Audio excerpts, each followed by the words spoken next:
Hello everyone, welcome back to our channel. ఇవాళ ఈ వీడియోలో టేస్టీ అండ్ సింపుల్ రెసిపీని అయితే చూద్దాం. రోటి పచ్చళ్ళు అంటే చాలా ఇష్టంగా తింటూ ఉంటాం కదండి. కానీ ఈ కార్తీక మాసంలో కొబ్బరికాయలు ఎక్కువగా కొడుతూ ఉంటాము. కొబ్బరికాయలతోటి ఎప్పుడూ చేసుకునే పచ్చడి కాకుండా ఒక్కసారి మీరు ఉల్లి వెల్లుల్లి కనుక తినగలిగితే ఒక్కసారి ఈ పచ్చడిని ట్రై చేయండి, చాలా బాగుంటుంది. వీడియోలోకి వెళ్ళే ముందు మీరు మన ఛానల్ కనుక ఫస్ట్ టైం చూస్తున్నట్టయితే మన ఛానల్ సబ్స్క్రైబ్ చేసుకొని పక్కనే ఉన్న బెల్ ఐకాన్ని క్లిక్ చేసుకోండి. లేట్ చేయకుండా వీడియోని చూద్దాము. ముందుగా స్టవ్ ఆన్ చేసి ప్యాన్ పెట్టుకొని దాంట్లోకి 1 టేబుల్ స్పూన్ వరకు ఆయిల్ని వేసుకోండి. ఆయిల్ కూడా ఎక్కువగా పట్టదు, చాలా తక్కువ ఆయిల్ పడుతుంది. ఆయిల్ వేడిగా అయిన తర్వాత ఇందులోకి 15 నుంచి 20 వరకు ఎండుమిరపకాయలని వేసుకోండి, లేదా మీ కారానికి తగ్గట్టుగా వేసుకోండి. అలాగే ఇందులోకి 5 వెల్లుల్లి రెబ్బలు, ఒక మీడియం సైజు ఉల్లిపాయను తీసుకొని దాన్ని 6 ముక్కలుగా చేసుకొని వేసుకోండి. ఇవి 1 నిమిషం పాటు వేయించుకోండి. పచ్చివాసన పోతే సరిపోతుంది, మరీ ఎక్కువసేపు వేగే అవసరం ఉండదు. స్టవ్ని మాత్రం లో టు మీడియం ఫ్లేమ్ పెట్టుకొని వేయించుకోండి. ఇవన్నీ 1 నిమిషం పాటు వేగాయి అనుకున్నాక ఇందులోకి 1.5 కప్పుల వరకు కొబ్బరి ముక్కల్ని వేసుకోండి. లేదు అంటే అరచెక్క కొబ్బరిని సన్నగా తురుముకొని ఈ విధంగా వేసుకోండి. అంటే కప్పు మెజర్మెంట్స్ కాదు అనుకుంటే కనుక అరచెక్క కొబ్బరిని ఈ విధంగా తురుముకొని వేసుకోండి. ఇవి కూడా 1 నిమిషం పాటు వేయించుకున్నాక వీటన్నిటిని కూడా ప్లేట్లో వేసి పూర్తిగా చల్లారనివ్వండి.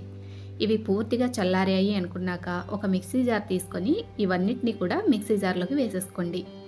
ఇవన్నీ వేసుకున్న తర్వాత దీంట్లోకి ఒక చిన్న నిమ్మకాయ సైజ్ అంతా చింతపండుని, గింజలు అలాగే పెంకు పీచు ఏమీ లేకుండా శుభ్రం చేసుకున్న చింతపండుని ఇలా విడదీసుకొని వేసుకోండి. ఇలా ఉండగా వేయకుండా ఈ విధంగా విడదీస్తే మనకి చింతపండు ఈజీగా నలుగుతుంది. ఇంకా అలాగే ఇందులోకి ఒక చిన్న అల్లంని చెక్కు తీసి వేసుకోండి. ఒక పిడికెడు కరివేపాకు, అలాగే శుభ్రంగా కడుక్కున్న ఒక పిడికెడు కొత్తిమీరను కూడా వేసుకోండి. ఇందులోకి 1 టేబుల్ స్పూన్ వరకు ఉప్పుని వేసుకోండి. ఉప్పు కరెక్ట్గా సరిపోతుంది, లేదు అంటే మీరు తక్కువ తినేవాళ్ళు అయితే తగ్గించి వేసుకోండి. అలాగే 1/2 టీ స్పూన్ వరకు ఇంగువను కూడా వేసుకొని ఇందులో ఇంకా నీళ్లు పోసే అవసరం ఉండదు. మనం వేసిన కొబ్బరి నుంచి ఉల్లి నుంచి నీళ్ళు వస్తాయి కదా, ఆ నీళ్లు సరిపోతాయి.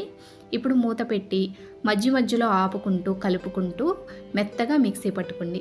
లేదు మీరు తీసుకున్న కొబ్బరి కనుక డ్రైగా ఉంది అనుకుంటే ఒక చిన్న టీ గ్లాస్ ఉంటుంది కదా, సగం గ్లాస్ నీళ్ళని పోసుకోండి. ఈ విధంగా గట్టిగా రుబ్బుకోండి. రోటి పచ్చళ్ళు ఎప్పుడు కూడా గట్టిగా కొంచెం బరకగా ఉంటేనే బాగుంటాయి. చూసారు కదా, ఈ విధంగా ఉండాలి. అంతే అండి, రోటి పచ్చడి మనకి రెడీ అయిపోయింది. దీన్ని వేడివేడి అన్నంలో కానీ ఇడ్లీ, దోశ, అట్టు దేనికైనా కూడా సర్వ్ చేసుకోవచ్చు. ఎప్పుడు మీరు చేసే విధంగా కాకుండా ఒక్కసారి ఈ విధంగా ట్రై చేయండి. వేడివేడి అన్నంలో కాస్త నెయ్యి వేసుకొని తింటే చాలా అంటే చాలా బాగుంటుంది.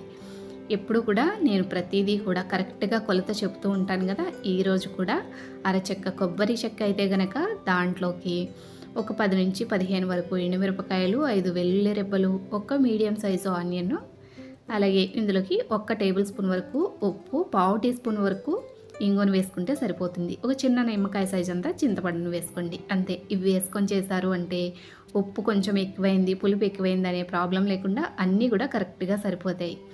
చూసారు కదండి, పచ్చడిని అయితే వేడివేడి అన్నంలో మీరు కూడా ప్రిపేర్ చేసి సర్వ్ చేసేసేయండి. చాలా అంటే చాలా బాగుంటుంది. అలాగే ట్రై చేశాక మీకు ఎలా కుదిరింది అనేది కామెంట్ సెక్షన్లో తెలియచేయడం మాత్రం మర్చిపోకండి. అదండి రెసిపీ. వాళ్ళకి రెసిపీ మీ అందరికీ నచ్చిందంటాము. నచ్చినట్టయితే లైక్ చేయండి. మరొక మంచి రెసిపీతో మళ్ళీ కలుస్తాము. Thank you for watching.